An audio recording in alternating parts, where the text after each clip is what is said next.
This is Beating the Odds, a program that features men and women who have dared to change their narrative, who have taken destiny into their hands and experienced transformation through sheer strength of will and resilience. Beating the Odds, brought to you by Power TV. A pleasant day to you, ladies and gentlemen. My name is Rondell Wine, and I'm your host for this show, Beating the Odds, where we focus mainly on men and women who are doing all in their power and fighting against all odds to achieve a desirable goal and a desirable end product. And to start this show on this very first episode, there is no other way to better do it, believe you me, than to have on set one of the most vibrant, anointed, most innovative men of God, popularly known as Pastor G. But for this recording, I'm going to call him Pastor Kwanzura.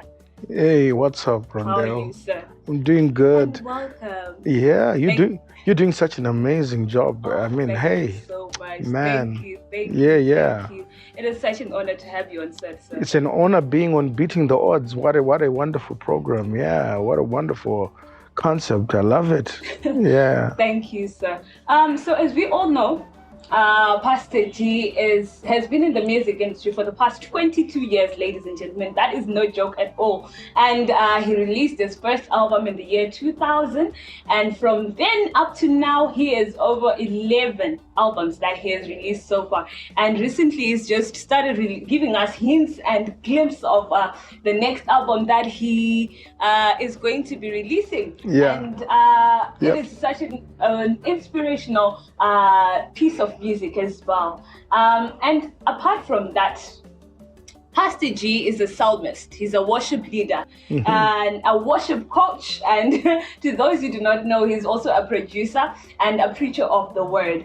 But Yeah. apart from the music industry, which is what we popularly know him for, we are going to be focusing on another very inspirational part of his life, his weight loss journey. Thank you. His weight loss journey. Yeah. Ladies and gentlemen, this man here has lost over 48 kgs in just 7 months. Believe you me, that is just unfathomable.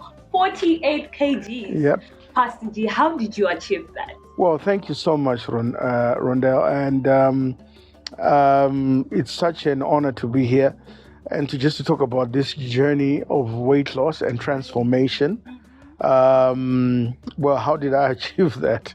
Well, let me start somewhere. By the way, it's I'm gunning for my 13th album. I've got 12 albums. Yeah. I've released a single, Mirira. Right now, in terms of the journey, I think it started 2020 actually, when my dad died in July of 2020. When he passed away, I got COVID. I was down for like 2 weeks, 3 weeks. I couldn't wake up. I couldn't stand. It was just I had no appetite. And after that, I kind of like just told myself I've got to do something about my health. Right. And so I started walking. I used to walk just around the block. I used to walk like 1.8 kilometers, 2 Ks in Westgate, where I stay. And just to get the blood flowing and just to, but it was a yo-yo kind of thing. I tried to watch what I eat, but again, when you don't have the right information, even watching what you eat the wrong thing. So because weight loss is 80% diet, 20% exercise. So even though I'll do the walks, I just was trying to break a certain barrier that had taken me many years to actually break, and actually was the consequence of many years of food addiction and abuse of food. And so 2021 comes, I kind of like fell back in my old ways, but at the back of my head, I wanted to transform. So mid 2021 to end of 20, I started watching a lot of transformation videos on YouTube of people who did something about their weight and overcame. Then a friend of mine, Tazaru Ramtungwazi, and his wife Rutendoko gave my wife a call. They then pitched to her a program called Aruka, which is the first thing that helped me out in my transformation journey.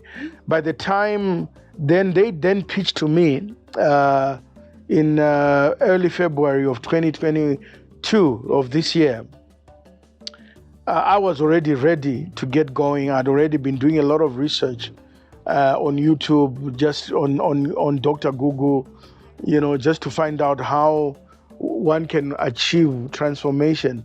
And so then in February of 2022, I think specifically the 14th of February on Valentine's Day, I enrolled for Aruka, which is quite an expensive program, but very effective. And the question is, how much are you willing to invest in that which you want to win? Yeah. So I had to, number one, confront my mindset. And so I started there. Then in March of 2022, I formally started the program, which has the supplements that come with it that help you get into a place called autophagy. Autophagy is a place where the body begins to burn its own fat. Because the body goes into what is known as a calorie deficit.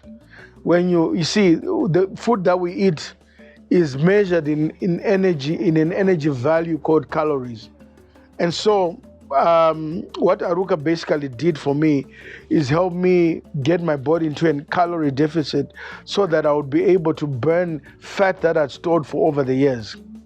So instead of eating food that turns into fat, food that has sugar, especially our carbohydrates.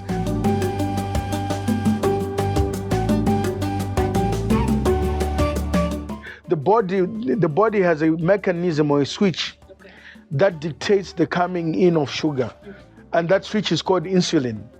So if the pancreas, if there's too much sugar coming, there'll be a higher demand for insulin in the body, and that leads to a condition called insulin resistance. So I had to break insulin resistance, so in order for me to lose weight. So that means I needed to starve the body of sugar, I needed to starve the body of carbohydrates. And as a result, I started eating more protein and vegetables and fruits. And I started eating at a regulated time. I started doing what is known as intermittent fasting, where I eat between a certain meal time window, between 12 p.m. and 6 p.m. I don't eat after 6 p.m. And so as a result of that, I started losing weight. And so I can credit much of it to Aruka. Yeah. And sir, I understand you said in the year 2020, that's when you initially started thinking towards this transformation journey. But apart from that, is there any other time in your previous years where you had said, no, I just need to do something about it? There have been numerous times, and it's been a yo-yo thing. Yeah. Again, the whole issue of information and also just the stubbornness. I won't leave Coca-Cola. I will not leave bread. I will not leave, I can't, salsa. Even if I eat, I'll just eat the brown one. But the thing is that all carbohydrates, and I love jasmine rice, especially when, and I cook jasmine rice with, cook a mean chicken curry or beef curry, and the way that it goes together with jasmine rice is fantastic. And so I would eat copious amounts of that,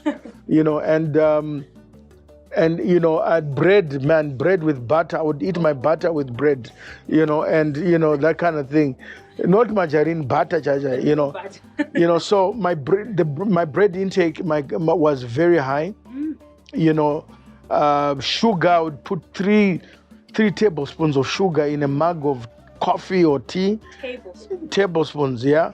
So, and I remember when I was at my heaviest in Australia, when I was there for about a month, I think I got into my heaviest. I got to about 203, 210 in Australia, and I know I was eating so much food. Anything, I would just chow it down, 2 T-bone steaks in one go, things like that. And I didn't think about the food I was eating.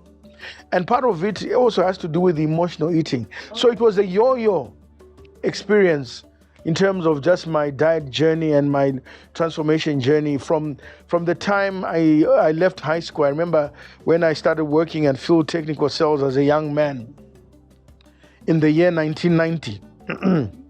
Year 1990, and I joined Buddy's gym. Yeah, Buddy's gym. Yeah, I joined Empire Footy, and I would go to the gym, but I never observed all those things. You're just working on the exercise. I was just exercising, doing circuit, and nothing would change. So it would become zero-sum total because, you are exercising, but you are still chowing anything and everything. So over the years, that was my story.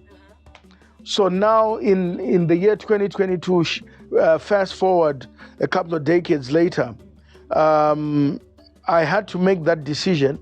I didn't catch diabetes or anything of that nature, but seeing a lot of loved ones passing away from diabetes. I lost an uncle, I lost a sister, a cousin sister from diabetes. And I know a numerous number of friends who passed away during COVID because they had those underlying issues. And also already I'm hypertensive and have got high blood pressure. And already during the COVID pandemic, those were the vulnerable people. So I decided to say, listen, I need to deal with the issue of my weight and how I handle food. And so so over the years, yes, it's been yo-yo. Yeah, but come 2022, there's a whole new sheriff in town. You look very young and energetic. You look just wonderful. Even the skin itself is saying. Wow. Thank you so much, Rondell. Yeah. Congratulations, really. Thank you.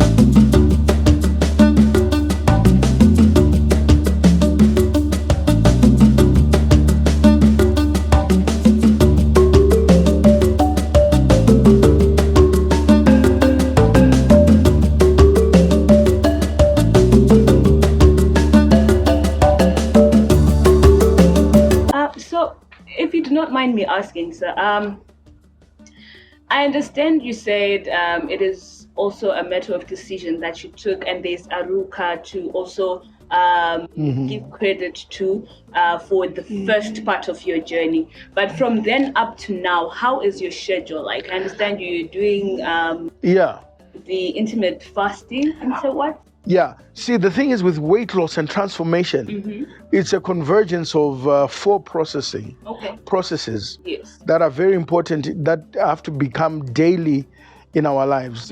Number 1, it has to do with exercise. All right. Yeah. Walking, just simple walking is good enough for weight loss. So now my schedule now in terms of exercise, I've added other things. I'm now doing Zumba. I'm now doing boxing. I'm now doing strength training. All right. I'm also doing high intensity training. So I do gym 3 times a week, proper gym like Zumba and the boxing and the high intensity training. It's 3 times a week. Then I walk every day, at least 6 times a week, 5 to 6 times a week I have to walk. I used to be on the 2 kilometer, 3 kilometer barrier mark. Now I've just broken the 5 kilometer barrier. So because I just feel I need to always push and set a goal that is higher than what I did previously. So exercise is very important, but exercise means nothing if you're eating the wrong thing. It becomes a zero-sum total in the sense that you burn 700 calories, but you're eating 1.5 calories. So it becomes zero-sum, or in some extent doesn't make a difference. Doesn't. Yeah. So you have to watch what you eat. So when we watch what we eat, and we eat the key to weight loss is the frequency of eating, when you eat, but also the quality of what you eat, and also the time when you eat. Yeah. So it's the when, what, and why, very critical, and so that becomes the third process Very important. And so that's where intermittent fasting comes in. A regulated diet plan. Some guys now are saying throw away calorie counting, but I think it's very important because it helped me. Because I stuck to 500 calories for the first 40 days of my program. 500 calories, a little small piece of meat, some vegetables, then an orange or grapefruit or an apple or strawberries, and that will be my food plus water during the day. The whole day. For the whole day. And so I needed to eat it between 12 o'clock and 6 p.m. So you find that, that means that you're not spiking your insulin. You're not producing more insulin than the body needs. And as a result, you're not developing what is now called insulin resistance. So I had to deal with that issue called insulin resistance. Through then the fourth process that's critical is sleeping. Normal sleep. And I'm still struggling in that area. Because the average human being needs to sleep for 8 hours. Because the body repairs itself during that time. And a lot of weight loss, everything that you've been doing during the day, your dieting, your exercising, culminates or finds its climax when you are sleeping. You can sleep up to go for a toilet break, and then come back to sleep. That's normal. That's normal human dynamics, especially when you get older than some of us are.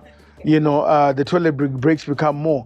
So it's necessary then to also sleep, because then sleep for 8 hours, 6 to 8 hours, 8 hours preferably. So I'm trying to go to bed as early as 8 o'clock, latest 10 o'clock. Then I'm up by 5:30 to get ready to walk. But half the time I'm up by 3 a.m. Because your body is just used to that. My body's used to that. So those are some of the dynamics that I'm dealing with. But those four processes: your sleep, your diet, your exercise. What else did I mention? Between which you take your intermittent fasting. All that's very critical. All those four processes. So that's my schedule now. That makes up my life now in terms of my day. I'm now so used to it. I never thought I'd get full on an orange in the morning. If I have that orange, I will only eat it about 12 midday, and then I have my one meal for the day. Then I'm done for the day. Then I might have an apple or strawberries at around 4 o'clock, 3 o'clock. Then in the evening, I don't touch anything. Maybe have a cup of tea or have coffee. All right. I truly am learning here, and I'm sure we all are. And so you also mentioned the part or the importance of sleep. I understand you're a very busy man. You've got pastoral work to attend to, music, your musical career, family as well. How have you managed to strike a balance between having that, being there for your family, also being determined and very focused on your goal, and managing still to sleep for those 6 to 8 hours? Rondell, it's a tightrope. You've got to find the balance somehow. And it's important to find that balance, because that's how you hear that a young man, 30 years old, just dropped dead. Why? Because they did not have balance between what they ate, their exercise, their sleep, and when they ate it. Mm-hmm. So sad.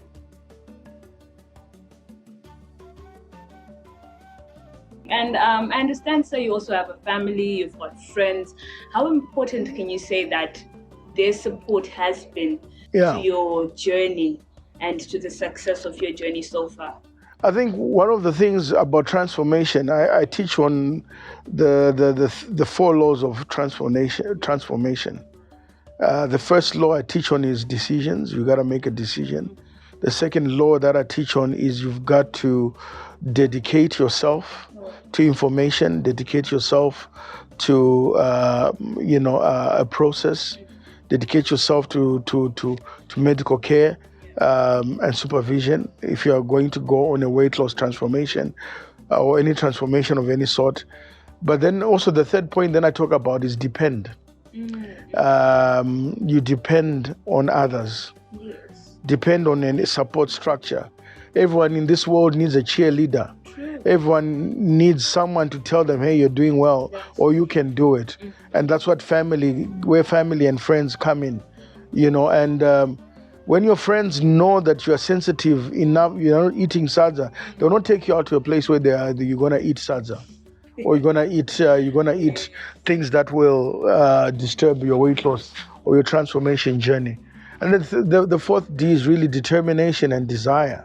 You have to desire it. How much do you want it? How much are you determined to do what are you willing to do to get what you want to get? Whom really have been your support system during this period, and has it not affected them? Have they also taken up part of the diet, and how exactly has it been for you? Well, I think for me, largely my family has been very supportive. My three sons and my wife, who's an exercise as well as fitness, she loves that aspect of life. So it's not so difficult. If I cook meals at home, a lot of times, then she does a lot of the cooking of that, So again, she knows exactly what I need to eat, what I must eat, the quantities, and so forth. But also, it's just friends. If you go out for coffee or you're going out for lunch, they know that they will tell you don't order chips or sadza or zinzagada, order meat and vegetables. Eat that. Yeah. So it's very important to have friends who are clued into what you're trying to achieve. Lovely. But when you go out on such let me call them dates with friends and meetings and all that, wasn't it affecting you maybe for the first 2-3 months? Not even. Them ordering whatever they want, and you still, because most of us then go like, not even. And I'll tell you why. Because I spend a lot of time in a place called Cafe Nush. That's one of my favorite. That's like my hangout spot. Because of COVID, I had to give up an office. Yeah, because of rentals and all that. And because when with COVID, they helped us realize that we can work, remotely. Anyway. Yeah. So Cafe Nush is like one of my favorite places to be, or maybe, yes, or whatever coffee bar I'm in. I can have all those cakes passing before me, and I will not touch any of that stuff. Yes. Yeah. Yeah, because you see, the key is, what is my vision? I can see where vision is a mental picture of a preferred future. I can see what I prefer in my future. And for me to get to my preferred future, I have to forgo certain things. Yeah. Lovely indeed.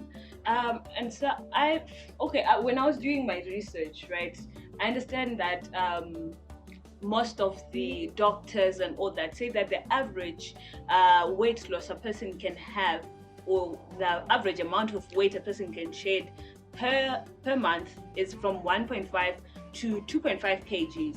But after doing the mathematics of the 48 and 7 months, that means that you lost on average 6.87 kgs Yes. per month. It wasn't like that really, because I think the first 2 weeks I lost 18 kgs. How? Because my body, it's metabolism, Yes. number one.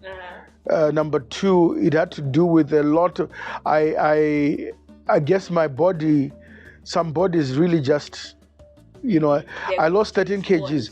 There's a lady who's in my WhatsApp group that I've formed, which to help with weight loss. Oh, wow. She's just lost 10 kgs in 2 weeks. In 2 weeks. She was on 125. She's now on 115. Wow. Yeah. Wow. And also the jury's still out on that theory that you need to lose 1.5 to 2 kgs. Yes. The jury is out. The jury is out on that because there are some medical opinions actually say you need to take carbs. Right. Some who say don't take carbs. There's some who say throw away the calories, calorie counting. Others say don't count. Others say count calories. So it's different. There's another guy who I follow a lot called Dr. Berg. He's just said recently in the last 4 days that you can now have breakfast instead of doing intermittent fasting in the way it's normally done. Like you only eat at about 12. You can you can have breakfast, then have another meal midday, then you don't eat after 6 p.m. Depending on the hour. Some do 4 to 16, 4 to 20 hour window where 20 hours they don't eat, then they eat for 4 hours. Others do 16 hours where they don't eat, then eat for within an 8-hour window. So there are different dynamics to that. So there are so different, many different opinions on. It's a real journey because we are so diverse as human beings. You know, some people's weight loss. You know, I've got another lady in my second WhatsApp group for this weight loss thing, who says I've not been losing any weight. None at all. And I asked her, what have you been eating? Yes. And she's been eating bananas. She's been eating all sorts of things. Yes. And I said, listen, you need to cut down. There are certain fruits that you can't eat. Bananas are carby fruits. You don't say. They are carbohydrates in terms of their fruit structure. Yeah. So and they're sweet. Yeah. So they also contain a lot of sugar.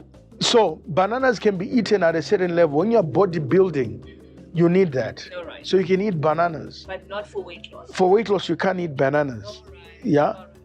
You can't eat mangoes and pineapples. You cannot? Because they're sweet.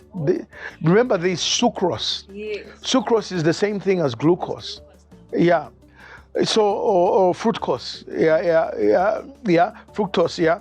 Fructose is the same thing as glucose. So, depends on the level of fructose in a fruit. Yes.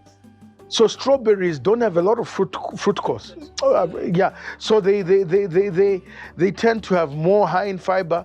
They're still a little bit sweet.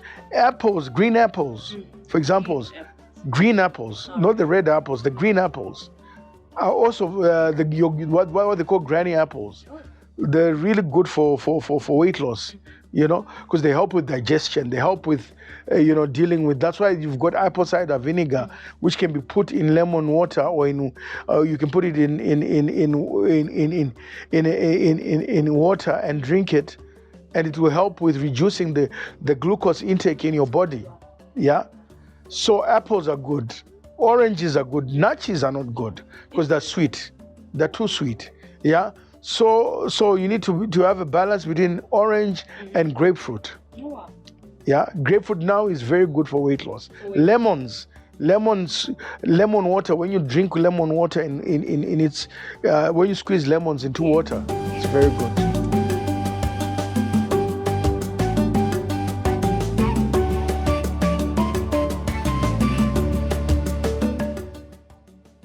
Welcome back. And like we said before, we are joined by Pastor G, who has lost 48 kgs in the past 7 months.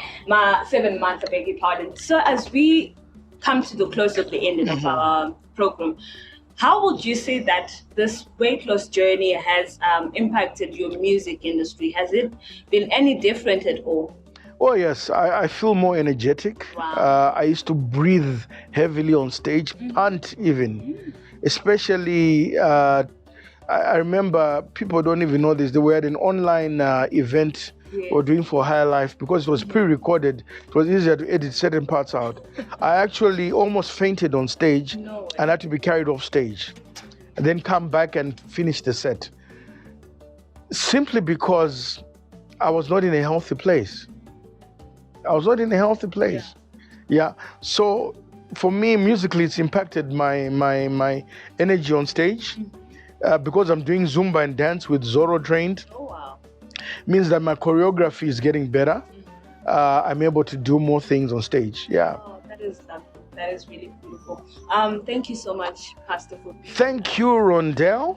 But in closing, are there any tips that you would give to fellow musicians on maybe perhaps exercise, the importance of the diet and all that to their music industry? Because as musicians, we're always on the go, less of fast food. The chips, the fried chicken, especially all that stuff. That stuff kills, it clogs arteries. Yeah, and there's a disease called fatty liver disease where fat builds around the liver. Yes. And you wonder why you feel so sluggish even when you look so healthy. It's because of that. And so it's important that we stay away from the fried foods, and all that nonsense. Yeah. From a whole plate of starter with fried meat and all that to no carbs and no sugars and everything is very, very, very inspiring. And thank you so much for being with us today. Thanks, Rondell. Thank you. Beating the odds. Yeah. Beating the odds. Indeed. Here's a man living testimony that it is indeed possible. Thank you. Thank you. Beating the Odds, brought to you by Power TV.